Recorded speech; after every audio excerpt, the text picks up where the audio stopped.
الرحيم kulan ay yeesheen hogaaminta xisbiga barwaaqo faraca Soomaalida garabka sixitaanka oo isugu jira guddi fulin golo dhexe guddida baarista ee dabagalada iyo kawaadirta xisbiga barwaaqo faraciisa deegaanka Soomaalida oo lagu qiimeeyay xaalada adag oo ku jira deegaanku waxa ka soo baxay in isbedelkii ka dhacay dalka sanadkii 2018 tirsi taariikheedka Yurub aan looga faa'iideyn bulshada ku nool dowlad deegaanka Soomaalida gaabisna ka jiro waxa cadeyn oo ah qodobadan hoos ku qoran kadib markii uu faraca deegaanka Soomaalida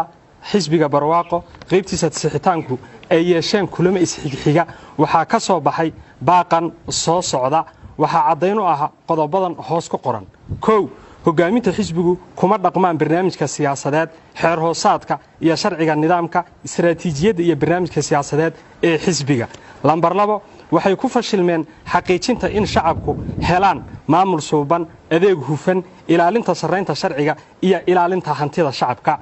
hogaaminta xisbiga 3 hogaaminta xisbiga faraca deegaanka Soomaalidu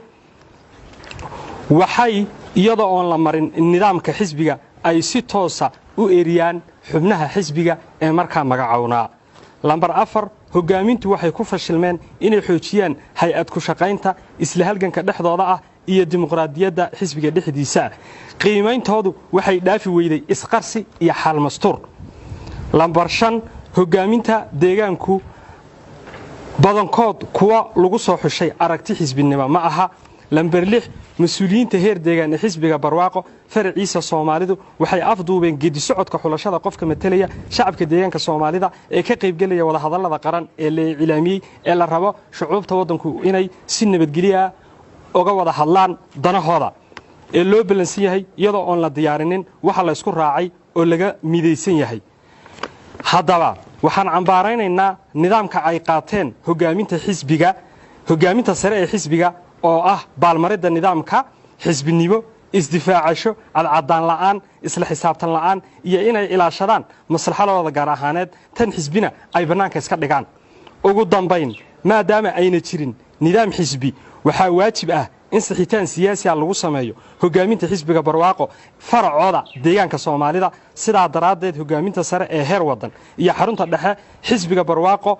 ee Addis Ababa waxaan u soo jeedinaynaa inay badbaadiyaan xisbiga barwaaqo oo si toos ah u soo farageliyaan dhibaatooyinka jira xisbiga oo u baahan in si degdeg loo saxo wabillahi tawfiiq wa salaamu alaykum wa rahmatullahi ta'ala wa barakaatuh bismillaahir rahmaanir rahiim የሶማሌ ክልል ብልጽግና ፓርቲ የእርምት ክንፍ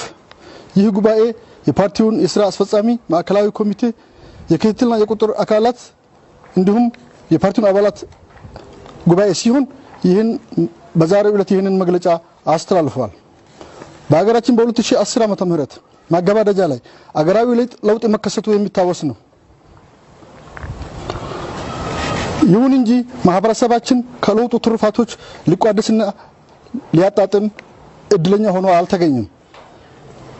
ለዚህም ዋናና አበይት ምክንያቶቹ የሚከተሉት ናቸው። ከህዝብ ጥቅም ይልቅ ግለሰባዊ እና ቡድናዊ ጥቅሞችን ማስቀደም እንዲሁም የባለቤትነትና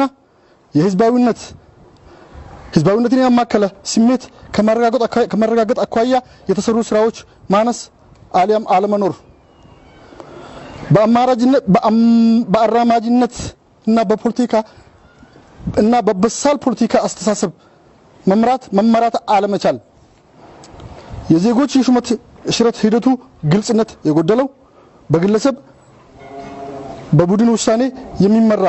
ሲሆን የፓርቲውን ህገ ደንብና መመሪያ ያልተከተለና የሚጻረር ይልቁንም በጋብቻ በጥቅም በጓደኝነት የተመሰረተ መሆኑ የፓርቲውን ዓላማ መመሪያዎችና ፕሮግራሞችን ለአባላቱ ከማሳካት አኳያ ከማስረዳት አኳያ ቋሚ የምክክር መድረክ አለመኖር በዚህ ምክንያት የሚደባና የሹመት ሂደቱ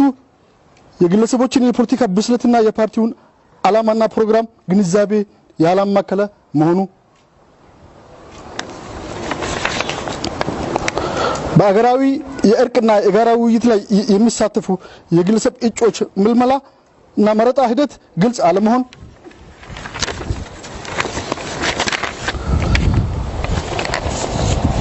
የባለድርሻ አካላትን ያላሳተፈና የተናጠል የክልሉ የበላይ አመራር ውሳኔ ብቻ የተመራ እና የተወሰነ መሆኑ በአጠቃላይ የፓርቲው ቅርንጫፍ ጽህፈት ቤት በተቀመጠለት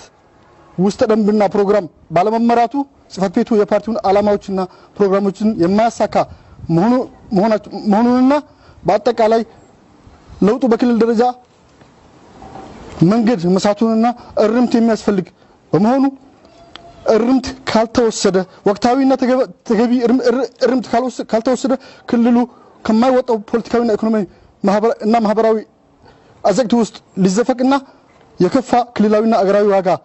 ዋጋን የሚያስከፍል መሆኑን አበክረን